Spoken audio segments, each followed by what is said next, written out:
మధ్య కాలంలో అందరూ మాల వేసేసుకుంటున్నారు. అంటే ఒక్కొక్కళ్ళ అయ్యప్ప మాలనో, లేకపోతే ఇంకొకళ్ళ అమ్మవారి మాలనో, ఇక రకరకాల మాలలు వచ్చేసినాయి.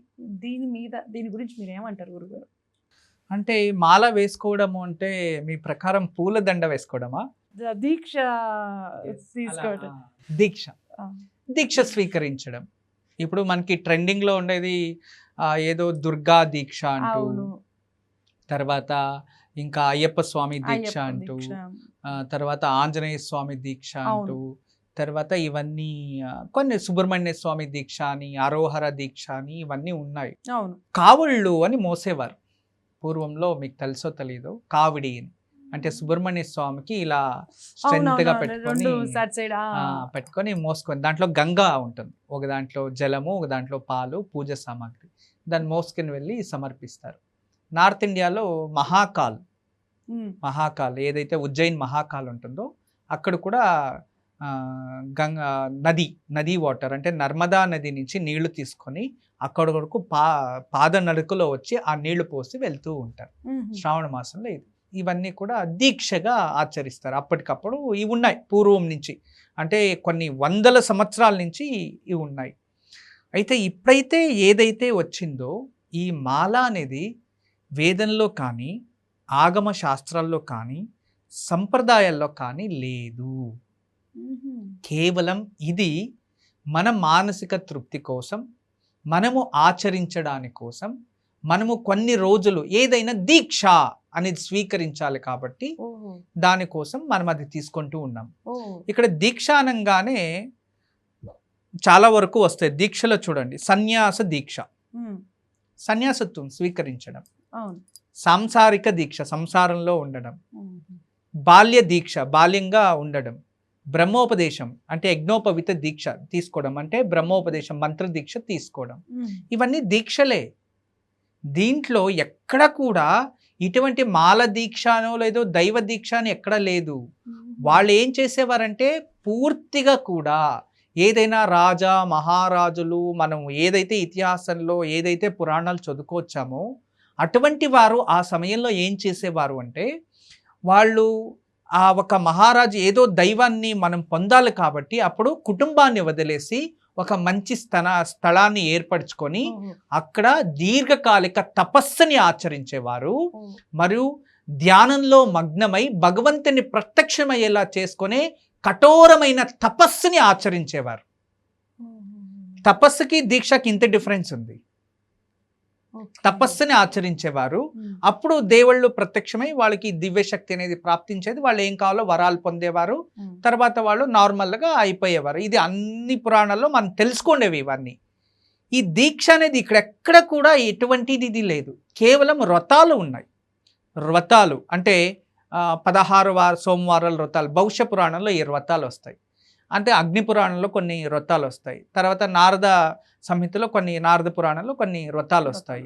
అంటే శివుణ్ణి ఎలా పూజించాలి, విష్ణువుని ఎలా పూజించాలి, ఎన్ని వారాలు ఏ నక్షత్రంలో చేయాలి, ఎటువంటి రోజుల్లో ఆచరించాలి, ఇవన్నీ వ్రతాలు వస్తాయి. కానీ ఇప్పుడు ఈ 9 రోజులు నవరాత్రుల వ్రతాలు అన్నారే కానీ నవరాత్రి దీక్ష అన్నారే కానీ నవరాత్రి మాల అని ఎక్కడా అనలేదు. దాని నుంచి ఈ మాల అనేదానికన్నా దీక్ష అనేది మంచి వర్డ్. ఇది ఎలా చేశారంటే పూర్వంలో ఈ ఒక విష్ణు అంటూ, తర్వాత శివ అంటూ ఈ భేదభావాలు వస్తూ, తర్వాత చాలా వరకు ఇతరులు అంటే పరకీయులు ఈ భారతదేశం పైన, హిందూ సనాతన ధనం పైన దండయాత్రలు చేస్తూ చాలా వరకు ఇలా చేసేవారు. అప్పుడు గురు పరంపరలో ఏం చేసేవారంటే వాళ్ళకు ఒక దీక్ష అని ఇచ్చేవారు. ఇప్పుడు రవీంద్రనాథ్ ఠాగూర్ మనకు తెలుసు, గణపతిని స్థాపించి పెట్టి అక్కడ ఉండే వాళ్ళందరినీ, చుట్టుపక్కనున్న జనాలందరినీ పిలుచుకొని అక్కడ స్వతంత్ర సంగ్రామం కోసం వాళ్ళు ప్లాన్స్ చేసుకునేవారు, ఎలా గెలవాలి. దానికోసం గణపతి అక్కడ స్టార్ట్ అయింది. ఇప్పుడు గణపతి నవరాత్రులుగా మారింది. అర్థం చేసుకోండి, ఎగ్జాంపుల్ ఇది ఇస్తున్నా. నా భాష వేరే వాళ్ళకి కాస్త మానసికంగా బాధ, ఒత్తిడి తెచ్చుకోవచ్చు, కానీ రియాలిటీ ఇది. వాళ్ళు స్వీకరించినా స్వీకరించబోయినా నా భావనలో అదే. యద్భావం తద్భవతి, నేను ముందుగానే చెప్పినాను. ఎవరు భావన ఎలా ఉంటే వాళ్ళకి అలా అర్థమవుతుంది. అలా రవీంద్రనాథ ఠాగూర్ వల్ల మనకేమొచ్చింది, నవరాత్ర ఇది గణపతి దాని ముందు నుంచి వ్రతం ఉండింది, ఇంట్లో ఆచరించే వరసిద్ధి వినాయక స్వామి వ్రతం. కానీ ఆ గణపతిని తెచ్చి బహిరంగంగా పెట్టి పూజించి జనాలందరినీ తీసుకొని ఆచరించి అది వచ్చింది. ఇప్పుడు వస్తూ ఏమైపోయింది, నవరాత్రులు అయిపోయింది, గణపతి నవరాత్రులు. ఓకే, అది అయిపోయింది. తర్వాత గణపతి నవరాత్రులు అయింది, ఇక అవి ఆచరిస్తున్నారు. అలాగే ఇవి కూడా ఏదైతే దుర్గా నవరాత్రులు ఇవన్నీ గుప్తంగా ఆచరించేవారు, ఏది బహిరంగం అయ్యేది కాదు. ఎప్పుడు బహిరంగం వచ్చింది అంటే ఇదే విధానంగానే పూర్వంలో ఇటువంటి స్వతంత్ర సంగ్రామం కోసం, స్వాతంత్రాన్ని పొందడానికి కోసం ఇవన్నీ స్టార్ట్ అయ్యాయి. అలా వస్తూ తర్వాత కొన్ని రోజులకి అయ్యప్ప స్వామికి సంబంధించింది మాల అనేది ఇచ్చి అప్పుడు వాళ్ళు దేశాన్ని ఎలా కాపాడుకోవాలి, ఇక్కడి నుంచి అక్కడ సందేశాన్ని ఎలా తీసుకెళ్ళాలి అనే దానికోసం ఈ ముళ్ళు వచ్చినది దానికోసమే. దాన్ని విప్పకూడదు, ఇరుముడి, అందులో రహస్యమైన కొన్ని గ్రంథాలు పెట్టేవారు, హిందూ సనాతన ధర్మ గ్రంథాలు. దీన్ని తీసుకెళ్లి ఈ దేవాలయంలో అప్పుచెప్పు, ఇది దేవతా నిధి, దేవాలయ నిధి, దీంట్లో బంగారు ఇవన్నీ పెట్టి ఈ దేవాలయంలో అప్పుచెప్పు అంటూ అవి వచ్చాయి. తర్వాత వాటిని తీసుకెళ్లి అలా అప్పచెప్పేవారు. అది ట్రాన్స్ఫర్ ఇక్కడి నుంచి అక్కడికి, అక్కడి నుంచి దేవతా పేరులో ఏది కావాలనో అది వెళ్ళేది. ఇలా వస్తూ వాళ్ళు ఆ దీక్షని తీసుకొని తర్వాత ఉండేవారు, ఇంకొకరు కొందరు వెళ్ళేవారు.